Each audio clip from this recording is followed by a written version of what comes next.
Legacy is greater than currency. No one wants wisdom. Bring it to the business. Everyone is caring about making money. Who says that? People on platforms like that. They're wrong. Give the wisdom for free. Okay. Like me. Everybody's on their own journey. You need to do you. The intent that you have when you put something out is the variable of how well it will do. Hello NoyPreneurs, welcome back to my channel. Today's episode is a Q&A session with the one and the only Gary Vaynerchuck. Enjoy watching!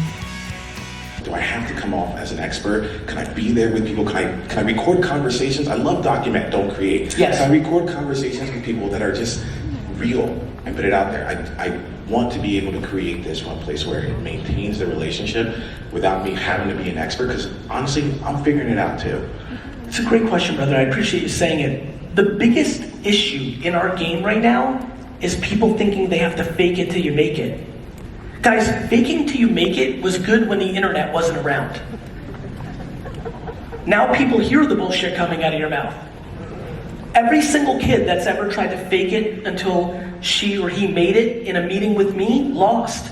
Because I'm like, this person's full of shit, they're out. No, you don't have to be an expert as long as you don't say you're an expert. Do you know why I love Q&A? Because I'm not scared. Because I'm going to answer all your fucking questions, and if I don't know the answer, I'm going to say I don't know. And that doesn't make me any less capable of standing on this stage. In fact, it is the reason I can stand on this stage. Bro, we grew up in a game where people fake it to the... Thank you. Thank you. I know the world we all grew up in. I couldn't believe in social media more. I couldn't believe in Instagram more, but Instagram and social media is where everybody is faking it. Everybody's a PR agent of themselves. Everybody's showing the highlights. Social media is highlights. That's why I like putting out, the reason I started Gary Vee was to show you that it fucking was a grind. It's not private planes and parties. In marketing, you're the first person I would look up to. I wanted to ask you that the world is moving into doing things by themselves. You know, personal branding is one of the most important things. Companies are also doing it by themselves. So where do you see the agency being the support system for the companies, for smaller companies for that matter? They're going to be a service at their best. Okay. It's the same thing I just said. The best part about social is we can all play. The worst part is we can all play. Agencies have to be better if people are taking things in-house. Okay, and could you give some tips about how do we get an edge against the rest of the gang? Because be great at what you charge people for. Okay. Yeah. All right, thanks a lot. Thank you for that. I know it's super simple, It but is. like, why the fuck would I pay you if I could do it myself? Right. I would pay you because you're better at it. Yeah. Why do people hire a cook? Because he or she makes better food than they can, or because they value time. Absolutely. Companies will always outsource and always insource things. Yeah. It's one big game of value. Absolutely. You have to explain to me why I should hire you, right? Absolutely. This is why when I started VaynerMedia, this is why I worked for free. When people came up to me and said, you know... That was my next question. You're starting your office in Singapore, can I work for you for free? Hell yeah. Yeah. As long as it's legal here in Singapore. I don't know what the fucking rules are yet. But you can send me an email. Yeah, definitely. Absolutely. Thank you. Thank you. For 2016, my fiance died in a motorbike crash overnight. And that meant I had to take over the company from being number 4 to number 1 overnight. And I had no idea. I panicked. And also, I found your content and I had it playing for like 6 months, every day for like 48 hours, just there, you know, like blaring through the house. And that positive voice in the strategies, the advice, just the guidelines really helped me a lot. And the company's doing great now. We're fine, we're growing and we're healthy.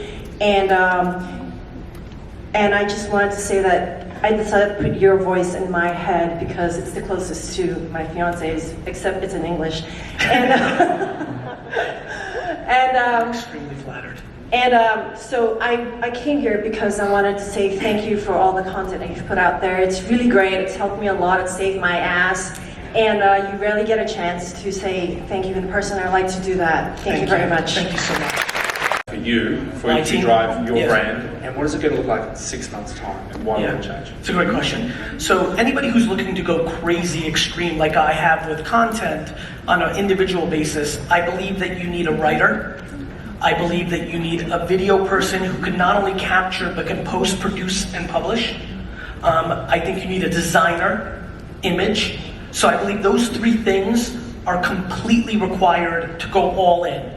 You probably then, when you have three people and you're busy, you probably need an architect of that three-person team who can synthesize you and manage that team. So more than a project manager, actually, you say architect. What does that Notice mean? how I used architect versus project manager. I think a project, and by the way, project management has saved Vayner, so I don't want to downsize this, but the way I think about it, and I wouldn't even use project manager because I put such a pedestal, you need somebody who thinks and makes people do, not just somebody who takes direction from you and makes people do, because you're busy.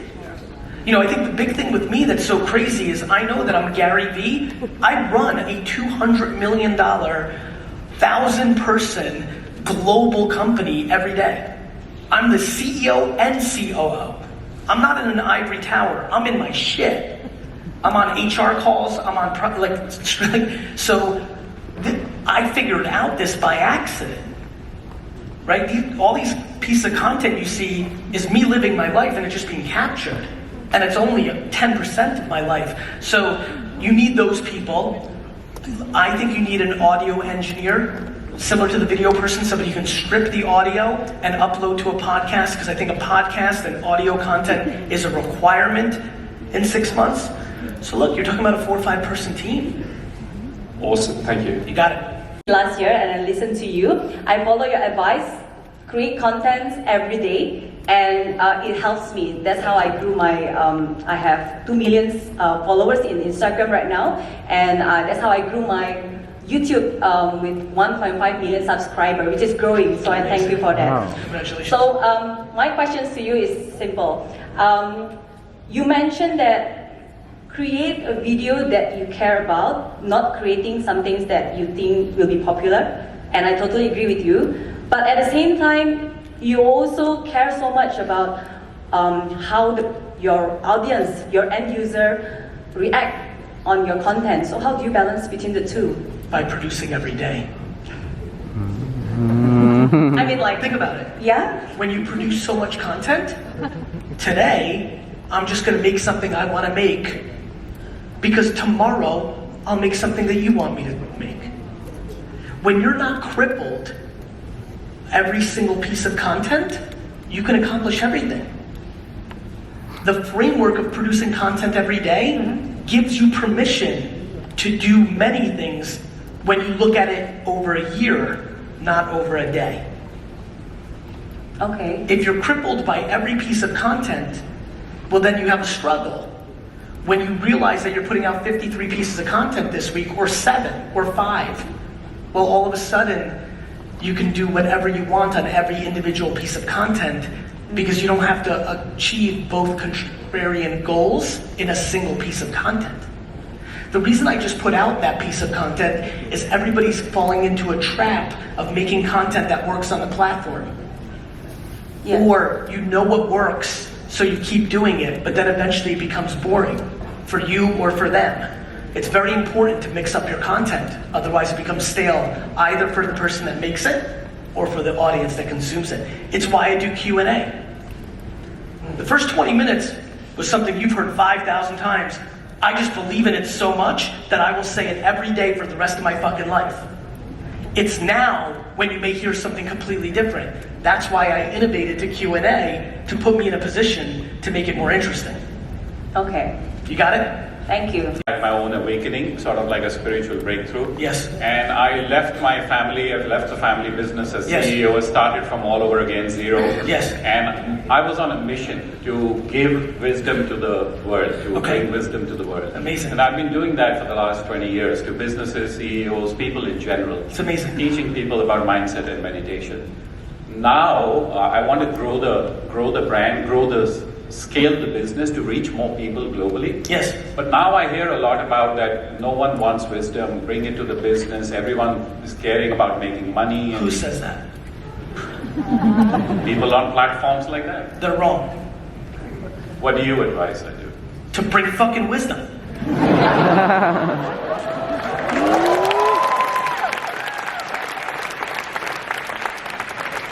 What would be the strategy to take it out of what I'm doing and bring it to more people around the world, millions? To give the wisdom for free. Okay. Like me.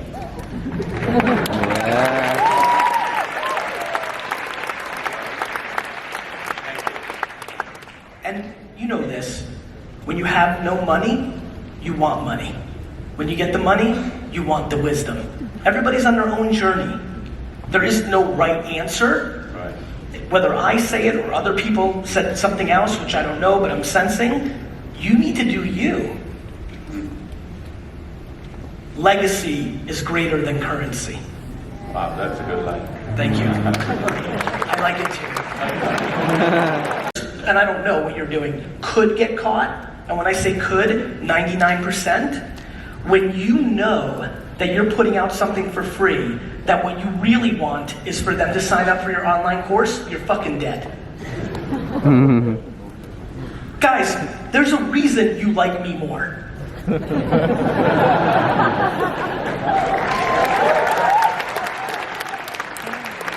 not trying to funnel you into anything. I want nothing from you. I want you to tell me the story that young woman just said earlier. That's what I want. You know how much better that feels than signing up another person for my $6,000 thing? That, bro. Because if you're putting out content, you have a visual product. You should be dominating. The reason you're not dominating is every time you post, you hope they go to your fucking course. Don't do that. Just put out great content, and a funny thing will happen. They'll sign up for your fucking course. The intent of content is the variable of success. Let me say it one more time for the people in the back. The intent that you have when you put something out is the variable of how well it will do. Amen to that. That's how you'll win. When you teach people how to help them, then you will get karma in return, and you will sign up more people. Because when you're putting out content and they can sense what you're actually doing is trying to get them into the funnel to pay you, you're finished. And that's what everybody's doing. And yes, there are plenty of people that are successful. I know landing page optimization. I know, I get it. I understand. I understand funnels. I understand. It's a short-term game. And every day that goes by, it's losing leverage, not gaining leverage. I'm gonna make sure of it. Got it? Yeah. Being selfless instead of selfish, and Yes. I also heard your message about producing content daily. Yes. Yeah. And so when we produce content daily, and you're saying to the Indonesian Yes. lady that you just produce what you want, right? You just produce what you think is important. But do we leverage on the tools available like BuzzSumo, and where we want to tell the customers what they want? Or do we just go ahead and produce what we want? Both. Doesn't matter. Both. Both. This is the part that people keep struggling with. They analyze things at a surface level, not at a macro level. Like, when you put out content every single day, you can do anything. Guys, my #1 successful post on Instagram in the last 3 years was me eating blueberries a couple weeks ago. That's fucking crazy. But that meant that you guys have been getting so much of one thing for me that the second I gave you something else, you liked it. You can do both. That's what volume of content allows. It allows creativity. It allows you to be selfish and selfless. So do we like splice a bit of marketing inside, or just give it up for free. Okay, thank you very much. You're welcome. I'm another Indian that has come especially for you. I came to know that you were coming for this event and I thought this is the best opportunity I could get to see you live. My question to you is, in an earlier interview of yours, you had spoken about having a chip on your shoulder that pushes you to do even more. What is the chip, and what if someone doesn't realize what that chip should be for them? One more time, I want to understand. I understand the chip. Keep asking. So what is that chip for you? For me, Yeah. the chip for me was that the first 18 years of my life, the entire world, besides my mother, said that I was going to lose. I'm 43 years old. I grew up in an America where going to a good college was the only indicator of you being successful. And I was a DNF student. So every teacher I had and all my friends' parents thought that I was the loser kid in the neighborhood. And what I thought was they were the losers. I was right. So my chip was I was an immigrant. I came to a country I didn't speak the language. I was a terrible student. Every place in my life was telling me no, no, no, except one place. When I sold lemonade, when I shoveled snow, when I sold baseball cards. There was this one place where there was nobody's judgment. It was just the market. Just the market decided. And that's where I was best. The market, not somebody's judgment. And that was my chip. Follow-up question, what if someone doesn't realize what that chip is for them?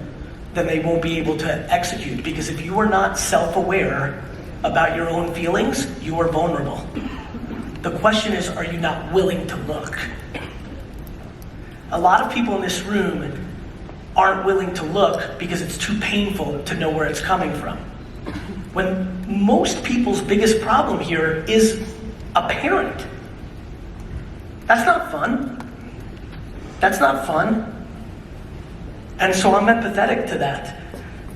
One last thing, if you could sign my copy of Crushing It after this, because that book changed my life. Well, fuck, let's do it right now. Changing lives is what I'm here to do. How you doing again? Write one article and I could be very productive. I could write three articles but I'm not productive. So how do you actually account of how much work I have done as an entrepreneur? It sounds like you're doing what we all do, which is it sounds like you're being your own judge and jury. Right. So I think you just need to love yourself more. Right. I'm being serious. It's a very interesting insight. Like when you were asking the question, I think every day I'm phenomenal. I'm being dead serious. Because I'm trying as hard as I can. I have very good intent. I'm really trying. And if today was a less productive day because I was tired or a meeting didn't go well or who knows why, I'm just not capable of beating myself up today. I look at it over the course of time. I mean, you get to be the judge and the jury. Right. And one more question is actually about millennials actually, is that a lot of times people see that, oh, this guy is too young, or for me as a Singaporean, it's like you haven't go army, why should I listen to you? Yes. And you also say about being authentic. Yes. Right, but I'm being authentic and sometimes people still don't believe, let's say my experience or portfolio. That was my whole life from 20 to 40. Right. So basically, to just be authentic and just share with the world what you just really want to share.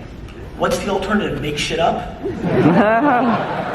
know what I mean? Yes. Look, I am everything that you now know me for is nothing I was saying and doing was accepted when I was doing it.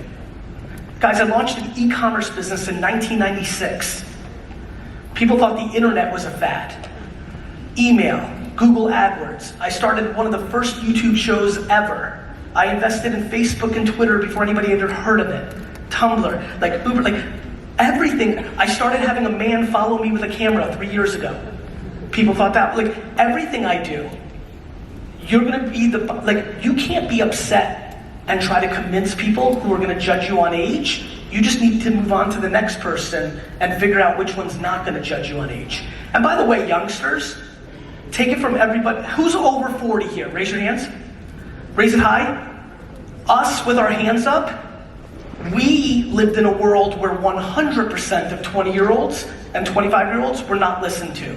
Because technology became big, you guys are way more respected than we were at 25. You're over-respected. I mean it. People think, oh, you're a kid, you understand technology. No, you don't. So, the reality is, you've heard a lot of this today. Don't be in the convincing business. Go to who's already convinced. All right. You know what I mean? Thank you so much. You got it. Thank you, NoyPreneurs, for watching. I hope you learned a lot. And if you have any suggestions or comments, you can send me a DM on my Facebook or Instagram account. Hope to see you guys again in my next vlog. Take care. Bye.